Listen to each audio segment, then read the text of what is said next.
চুটকি, এই নে পান্তা ভাতটা খেয়ে নে বাবা। রোজ রোজ পান্তা ভাত খেতে ভালো লাগে না। টিভিতে দেখি ওরা সিরিয়াল খায়, আমরা কেন খেতে পাই না মা? এই রে চুটকি, তোর জন্য একটা ডিম এনেছি। সারাদিন খুঁজে একটাই ডিম পেলাম। তা ডিমে কি হবে?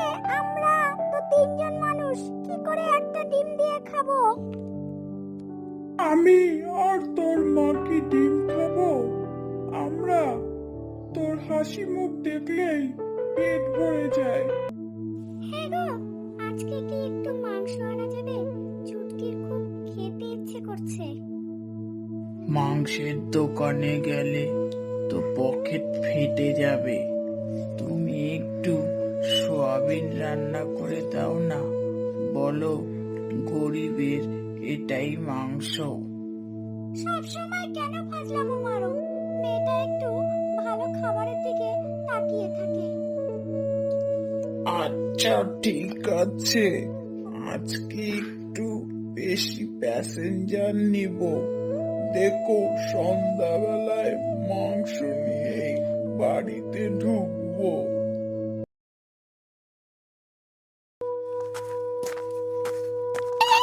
কি মজা, বাবা মাংস এনেছে। মা, মাত্র 250 গ্রাম মাংস এনেছি। দোকানদারকে বলেছি, ভাইরে একটু হাড় বেশি দিও, মেয়েটা বড্ড মাংস খেতে ভালোবাসে। আসলে একটা পাগল। 250 গ্রাম মাংস দিয়ে আমাদের তিনজনের হয়? চুটকি এত খেতে ভালোবাসে মাংস, ওরই তো একা 250 গ্রাম লেগে যাবে। তার থেকে বরঞ্চ তো আমি আলুর ঝোল করেছি, সেটাই আমরা খেয়ে নিব। কারণ 250 মাংসতে তো আর আমাদের হবে না। তুমি কি যে করো, সারাদিন কাজ করে তুমি 250 গ্রাম মাংস নিয়ে আসছো। হে ভগবান, আমার কি যে কপাল! একটু খাবো সেটাও শান্তি মতন খেতে পারবো না, আর চুটকিও একটু মন ভরে খেতে পারবে না। তুমি মাংস নিচ্ছ না কেন? মাংস নাও, শুধু শুধু খাচ্ছ ঝোল আর আলু দিয়ে।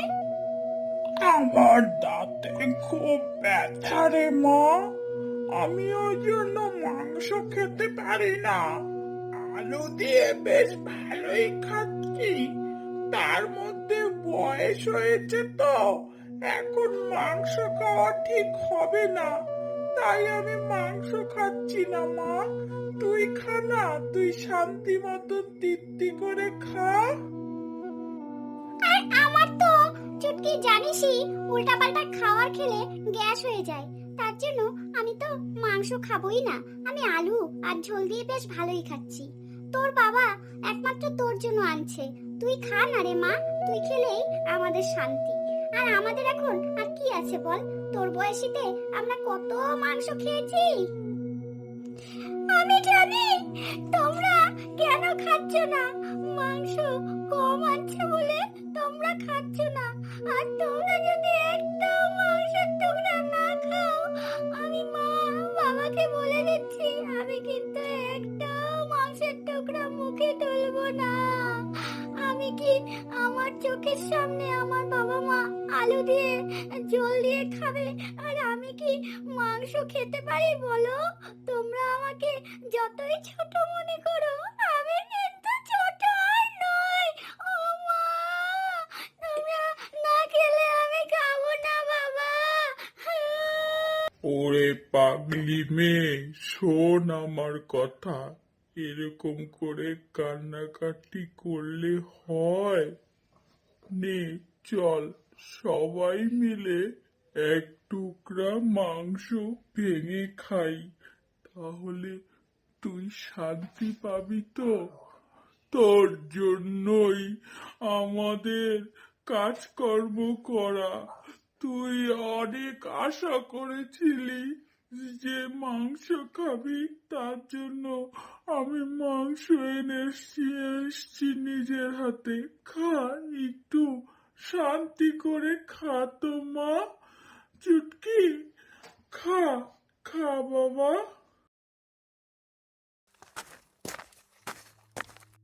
কি গো চুটকির বাবা, এত তাড়াতাড়ি চলে আসলে? তুমি তো এই মাত্রই গেলে, আবার এত তাড়াতাড়ি চলে আসলে? কি ভাড়া টাড়া কি আজকে হয়নি নাকি যে বাড়িতে এত তাড়াতাড়ি চলে আসলে? আরে গিন্নি, বলো না, আমাদের সর্বনাশ হয়ে গেছে। ভালো মনে গেলাম সকাল সকাল বাড়ির থেকে, কিন্তু কে জানে এরকম একটা অঘটন ঘটে যাবে। আমার মন মেজাজ বড্ড খারাপ হয়ে গেছে গিন্নি, তাই বাড়ি চলে আসলাম। কি যে করি, কি জ্বালায় পড়েছি, এখন কি করে সংসারটা সামলাও আমি তো বুঝেই উঠতে পারছি না। চুটকি কি করবে, পড়াশোনাটা কি চুটকিকে করাতে পারবো কিনা তাও বুঝে উঠতে পারছি না। কি হবে এখন আমাদের গিন্নি, আমার যে কি হলো। আরে চুটকির বাবা, বলবে তো, হেয়ালি না করে বলো তো। আমার তো কিছুই ভালো লাগছে না। কি হলো তোমার আবার? কাজের কি হলো?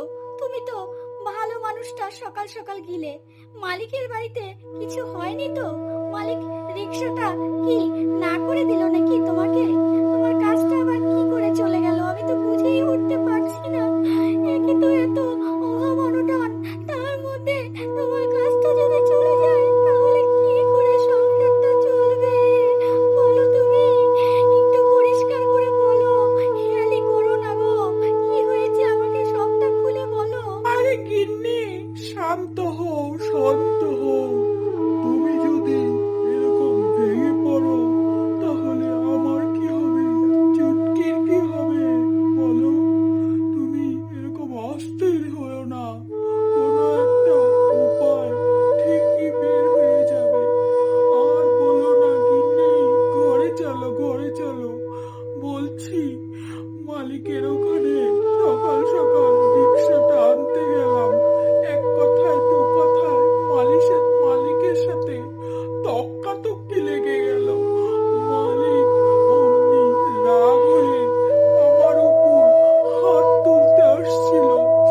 আমি ওনার হাত তোলা দেখে আর অপমান নিতে পারলাম না। এতদিনে পুরানো আমি, ওনার কর্মচারী, তাও উনি আমাকে এইভাবে অপমান করলো। আমি এক কথা দু কথা শুনিয়ে দিলাম, তারপরে আমাকে আর রিক্সা দিল না গিন্নি। এখন কি হবে বলো? তুমি যদি ভেঙে পড়ো তাহলে আমার চুটকির কি হবে? শান্ত হও তুমি, কোনো একটা উপায় ঠিক বের হবে। চলো ঘরে চলো গিন্নি, ঘরে চলো।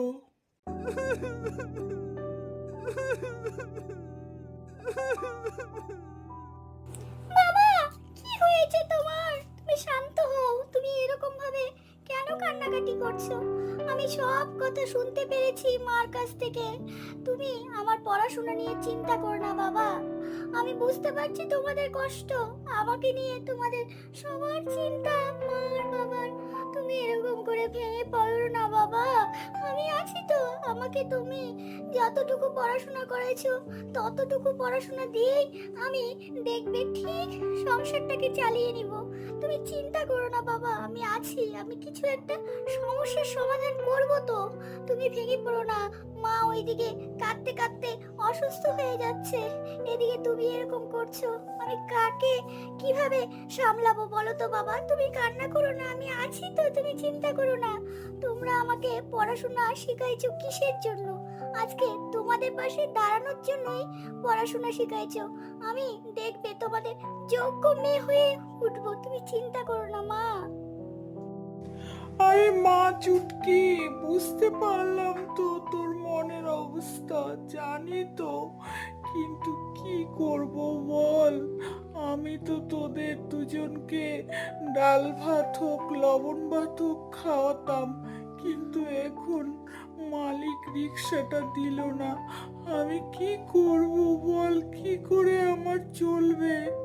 আমার কাছে তো কোনো জমানো পুঁজিও নেই যে সেই পুঁজি দিয়ে আমি ব্যবসা করব। কে জানে মালিক আমার সাথে এরকম করলো, আমি তো ভাবতেও পারছি না রে মা। ঠিক আছে, আমি আর কাঁদবো না, আমি শান্ত হব। তোদের দুজনকে সামলাতে হবে তো। তবে তুই যে বললি তুই করে দেখাবি, কি করবি তুই চুটকি? আমাকে একটু বল তাহলে, আমি শুনে একটু শান্তি পাবো। তুই এত ভরসা দিলি, আমার মনটা শক্ত হয়ে গেল রে চুটকি। বাবা, আমি ভেবে নিয়েছি, আমি ডিসিশন নিয়ে নিয়েছি। আমি যা পড়াশোনা করছি যথেষ্ট। আমি এই পড়াশোনা দিয়েই আমি অনেকগুলো গ্রামের বাচ্চা কাচ্চাকে পড়াবো। সেই পড়ানোর টাকা দিয়ে তুমি ব্যবসা করবে। আমি নিজের চোখে দেখতে চাই যে আমার টাকা দিয়ে আমার বাবা ব্যবসা করে আমাদের খাওয়াবে। আমি পড়াতে পারবো বাবা। মা, তোমরা আমাকে সাহস দাও, আমি ঠিক তোমাদের হাতে তোমার মেয়ে ঠিক টাকা দিতে পারবে। আর নিজে ইনকাম করে আমি তোমাদের হাতে টাকা তুলে দেব। সেই টাকা দিয়ে বাবা তুমি আর রিক্সা চালাবে না, ব্যবসা করবে। কেমন বাবা? আজকে থেকে আমাদের নতুন জীবন শুরু হলো। আমি পরিশ্রম করব, পড়াশোনা করায় আমি ওই টাকা দিয়ে তোমার হাতে তুলে দিব বাবা। বলো বাচ্চারা, পড়াশোনা করে যে গাড়ি ঘোড়া চড়ে সে। বুঝতে পারছো বাচ্চারা? পড়াশোনা যদি না করো তাহলে কিন্তু গাড়ি ঘোড়া চড়তে পারবে না। তাহলে পড়াশোনা ঠিকঠাক মতন করবে, কেমন? কালকে আমি আরো অনেক কিছু শিখাবো। হ্যাঁ, আজকে এইটুকু থাক। তাহলে তোমরা সব বুঝতে পারছো তো? তাহলে ঠিক আছে, বাড়িতে গিয়ে মন দিয়ে কিন্তু সরে সরে আ, ক খ, এ ওই এগুলো কিন্তু প্র্যাকটিস করবা। হ্যাঁ, কালকে কিন্তু আমি তোমাদের এক এক করে পরীক্ষা নিব, কেমন? তাহলে আজকে বাড়িতে চলে যাও। হ্যাঁ, আর মনে রাখবা কিন্তু পড়াশোনা করে যে গাড়ি ঘোড়া চড়ে সে। বলো তো তোমরা সবাই একবার বাচ্চারা, তোমরা কতটা কি শিখলে শুনি? দিদিমণি, দিদিমণি, গাড়ি ঘোড়া চড়ে সে, দিদিমণি, চড়ে সে, হয়েছে দিদিমণি।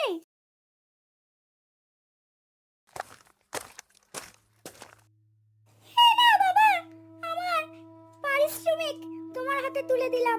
তুমি এটা নিয়ে ব্যবসা করো, আর অন্যের দোকানে বা অন্যের রিক্সা তোমার চালাতে হবে না। তুমি এই টাকা নিয়ে তুমি একটা ভালোভাবে ব্যবসা করো। সেই ব্যবসায় আমাদের তিনজনের দিব্যি চলে যাবে। তুমি খুশি তো বাবা? আমি কষ্ট করে রোজগার করে তোমার হাতে টাকা তুলে দিলাম। মা, চুটকি, আজকে আমি এত খুশি, আমি ধন্য। তোর মতন মেয়ে আমি পেয়েছি। তোর মতন মেয়ে যেন প্রতিটা ঘরে পায়, প্রতিটা বাবা যেন তোর মতন মেয়ে পায়। আজকে তুই আমার হাতে যা তুলে দিলি, আমি ধন্য। সারা জীবন যেন তোর মতন আমি মেয়ে পাই। সারা জীবন কেন, আমি যেন শত শত জনম যেন তোর মতন মেয়ে পাই। তোর টাকা দিয়ে আমি একটা ভালো ব্যবসা করব, তারপরে আমাদের তিনজনার খুব ভালোভাবে সংসার চলে যাবে। তুই আজকে যা করলি মেয়ে হয়ে, আমার ছেলে থাকলেও হার মানায় দিত। আমি খুব খুশি চুটকি মা। আমি এই টাকা দিয়েই ব্যবসা করব। কাল থেকে আমাদের নতুন জীবন শুরু হবে। আমরা সবাই কষ্ট করে সংসারটাকে দাঁড় করাবো।